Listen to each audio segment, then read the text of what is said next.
What's up, tribe? How you guys doing? Go ahead and hit that subscribe button. I hope you like this video. This is Married to Medicine LA season 2 episode 2.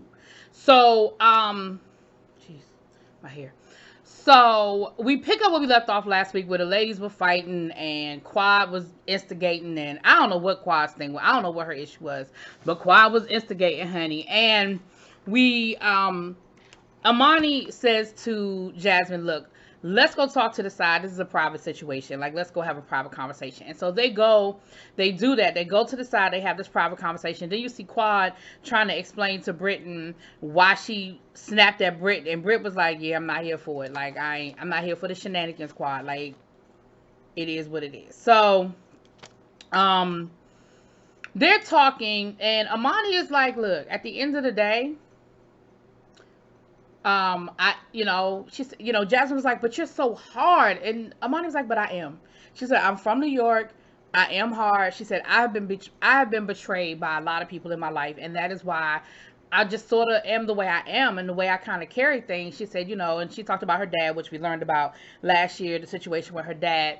And I think her and Jasmine never got a chance to really get too deep. Because then here come Dr. Heavenly being nosy. And then, of course, once Dr. Heavenly went over there, then here come Britton and here come Contessa. And I felt like they didn't get a chance to really finish fleshing out their issue. But the one thing that Dr. Amani did say was, when I give an apology, it's sincere. And so when I apologized to you, I meant it. She said, I'm not a very touchy-feely person, but I don't say things I don't mean, And so the rest of the party sort of went with the way it went until Quad got ready to put people out. And I'm thinking to myself, now Quad, not Quad, I apologize. Heavenly, she said, I'm renting this place and it's time for y'all to go. Now listen, I see it from one side, but on the other side, you asked her to have a damn party. Heavenly, you asked her to do the cocktail party. You can't be putting people out because you're ready to go to bed. Just take your ass upstairs and go to bed. The party will finish without you, ma'am. You ain't got to clean up. Like, usually when you start putting people out of a party, it's because you have to clean up, you're tired, you're ready to go to sleep. But you weren't the host. You didn't have to clean nothing up. And I'm sure that y'all's rooms were far enough upstairs or downstairs because they were on the roof. So far enough that party wasn't going to bother you. And it was probably going to wind down another hour. So anyway, Heavenly is a mess, y'all. Heavenly is just a mess. I love her. And she's a mess. So then we see Shanique and her family situation. And we know last year, Shanique's thing was she was balancing the work-home thing. Her husband's thing is, look, I make enough money that if you don't want to work, you don't have to work. Don't struggle. Don't stress. It sort of came off a little controlling. But then when he explained himself, he was like, no, it's not a control issue. It's just, I don't want you to be stressed out if you don't have to be stressed out. And I'm telling you, look, I got you. You had me. She's one of those wives that helped take care of her husband through medical school. So he's like, look, I got you. And so, from that point of view, I definitely understand and respect where he's coming from. And he's telling her to chill out. So she's saying how she wants to go from being a property manager into going into real estate. And, her kids, her daughter talking about, well, mommy, I don't mean any harm, but what if that doesn't work out? What you going to do? And she was like, well, we're not going to speak negativity into this. And I'm like, dang, like your 10-year-old is basically telling you plan for failure. And I'm like, well, wow. But it is interesting that she wants to make a career move. And, I'm all here for it. Like, if what you're doing doesn't fulfill you and you have the freedom that you don't have to necessarily worry about paying the bills, that you can make that change and indulge in a career change without it being a stress on your finances, girl, I'm all here for it. Hell, I've made career changes and I did have to worry about not career, but job changes, I should say.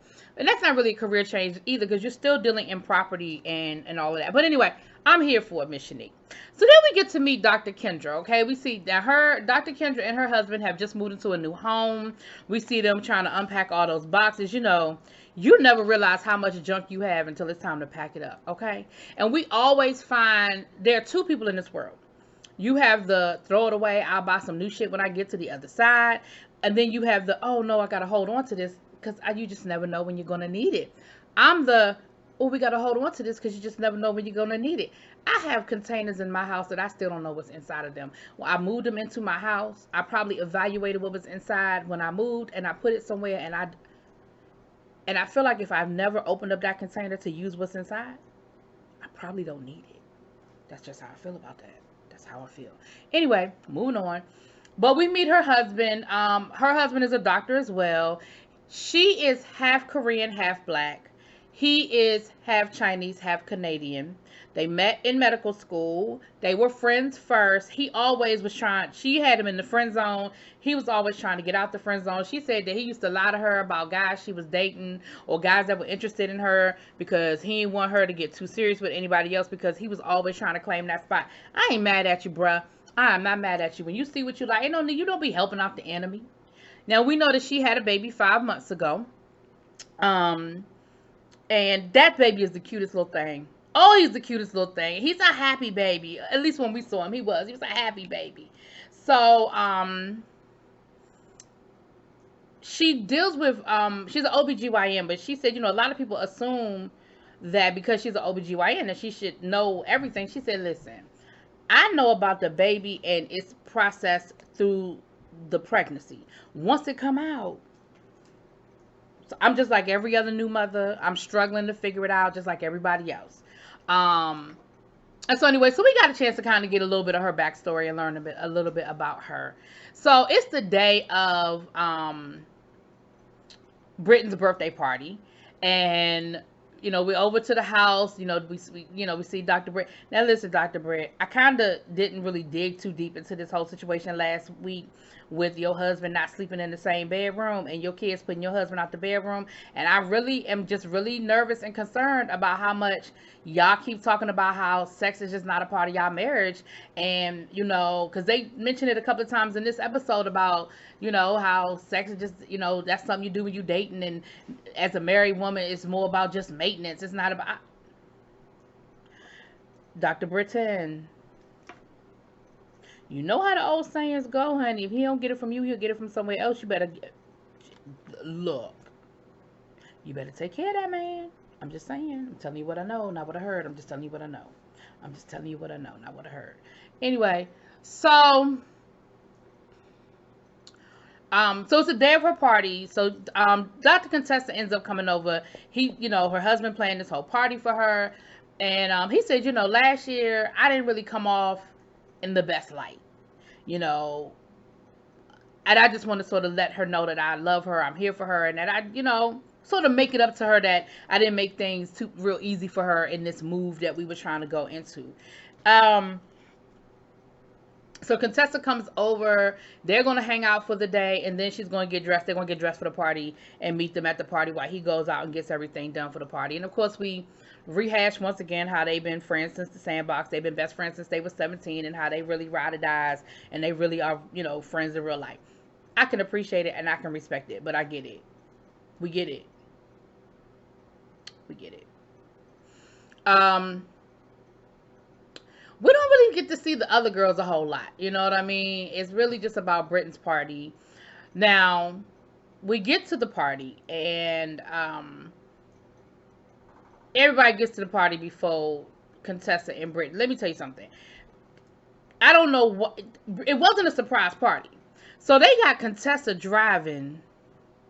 I have no idea why Contessa is driving and Britton is in the passenger seat to get somewhere in L.A. Contessa don't know where the hell she going. Even with GPS, it just seemed to me like it would be easier for somebody who's been living in LA for a couple of years now to get there. It wasn't a surprise, so why couldn't...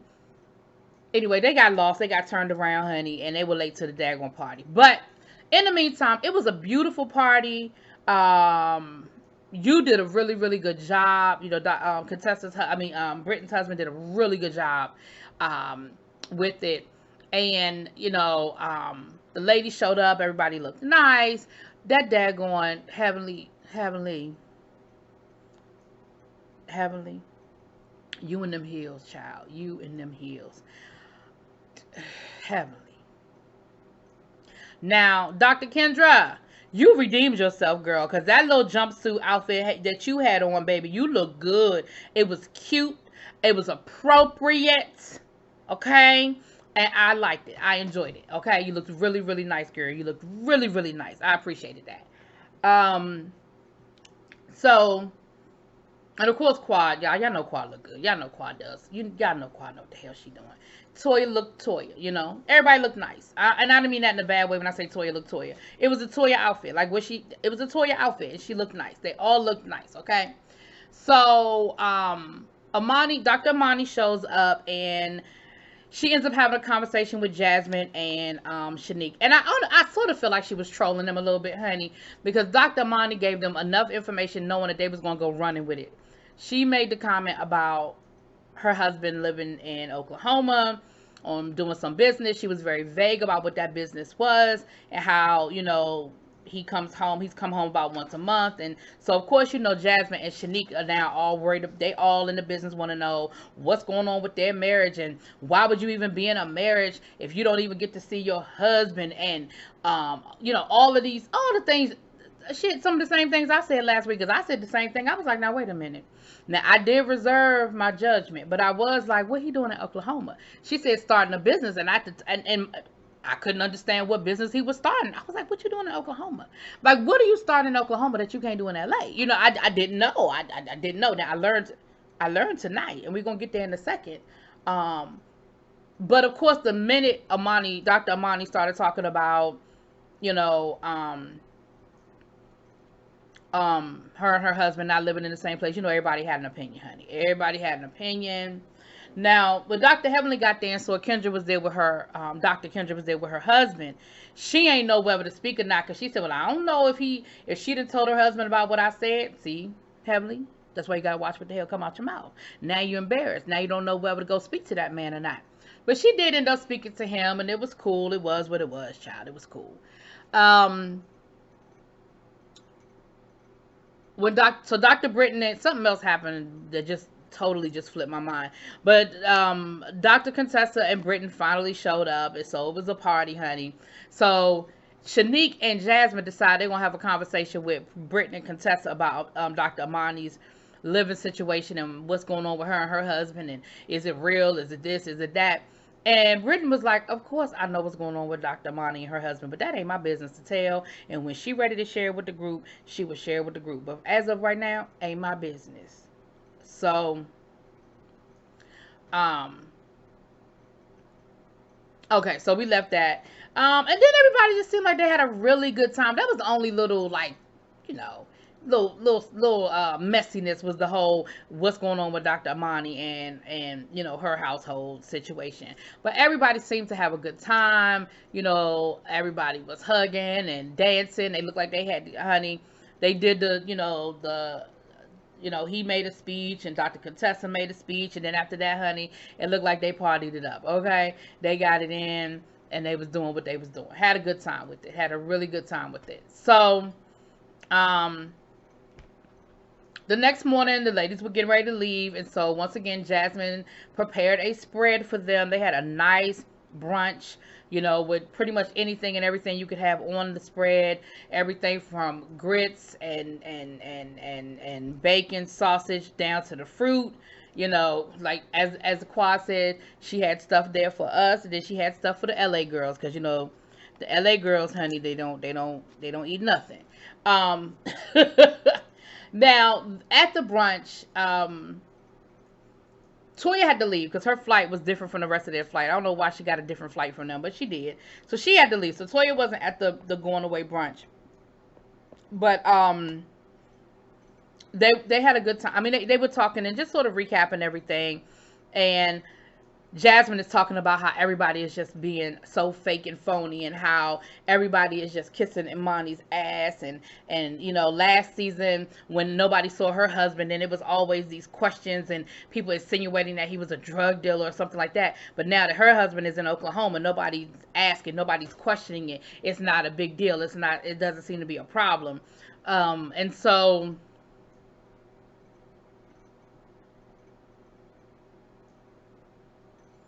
then Jasmine brought up, well, how you guys like the house? How'd you guys like the stay?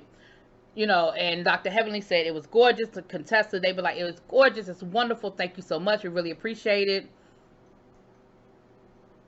Here go Quad.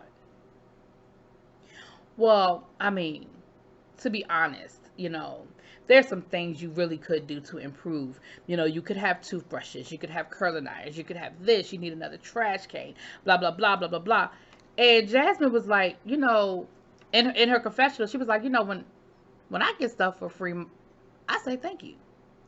And Dr. Heavenly said the same thing, was like, Quad ain't paid for shit. How's she gonna complain? Now, Shanique brought up a good point. She said, you know what though? You do need to hear the feedback so that you can make it a more enjoyable experience for somebody who is paying. And that's valid, and that is true. But y'all know how Quad be saying stuff. And I don't think Quad meant it in a rude way. But y'all know how Quad say stuff. So it came off very, you know, snobbish, honestly. But I don't think it was a bad thing for her to let people know that. I mean, for her to let her know that, so that in the future, when it, you know, she, I mean, that's not, it's the stuff that Quad said ain't no big deal. You know, it ain't no big deal to go buy some curling irons. Ain't no big deal to buy a couple of toothbrushes and keep them in stock. You know, I keep toothbrushes here, and I don't even rent my you know what I'm saying? I just keep them here just in case, you know, just in case. I said too much. Anyway, so then we see Dr. Amani meeting up with Dr. Britton, and they're going out to dinner, and we get to find out what's really going on with Dr. Amani and her husband. Come to find out that both of them are being featured in Essence magazine separately. They're not being as a couple, but she's being featured under the 100 woke, you know, 2019 100 most woke people, and he's being featured for his new business. Come to find out, he is opening up a cannabis business. And that is why he has been in Oklahoma. Now, let me tell y'all something. Absolutely 120% much respect. Because here's the thing. There is so much money in the cannabis industry right now. I've been trying to get my sister into doing, she's a chef, and she does, her baked goods are like her, you know, people really love her baked goods. And I was like, look, we need to figure out a way that you can make some legalized edibles, okay? Neither here nor there. That's another conversation for another day, child, anyway. But I understand 120%, and I so respect that. You know, like the music industry ain't giving him what he needs, so he's switching gears. And if that means he got to go to Oklahoma for a couple of months to put him and his family in a better situation, I'm not even mad about it. Because, see, here's the thing. If he had just decided to sit at home and continue to make tracks that wasn't nobody buying, then everybody will be talking about your husband is a bum. He don't do nothing but just sit at home and live off of you. But because he's being proactive and switching up gears into an industry that doesn't have a lot of minority representation and that is very lucrative, now we question it. And again, I point the finger at myself because I said the same thing. But listen, I ain't mad at you. I ain't mad at you, and I hope it works out for you. And go and put that link at the bottom of the video, okay? So we know where to find you, okay? Last but not least, we see Shanique and Jasmine, and they're gonna look like such fools because, honey, they're sitting there hashing this whole plan about how they're gonna call Dr. Amani out the next time they see her. Now, mind you, the article is in Essence, like as of that day, so they're so worried about what her husband is doing or where her husband is. All they gotta do is go to Essence magazine and it's right there. But of course they're not doing that. They're too busy sitting in the living room, taking shots, talking about how fake Dr. Amani is and how last year everybody called her out, but now nobody's worried about, and what kind of marriage do they have? They can't really have a real marriage. It can't be like a legit marriage, because what kind of marriage is this where these people are where they're living apart for months at a time. So they're going to end up looking real simple come when they decide to confront Dr. Amani, or when they decide to do this research, honey. Anyway, is what it is, was what it was. Let me know what y'all think. Drop it in them comments.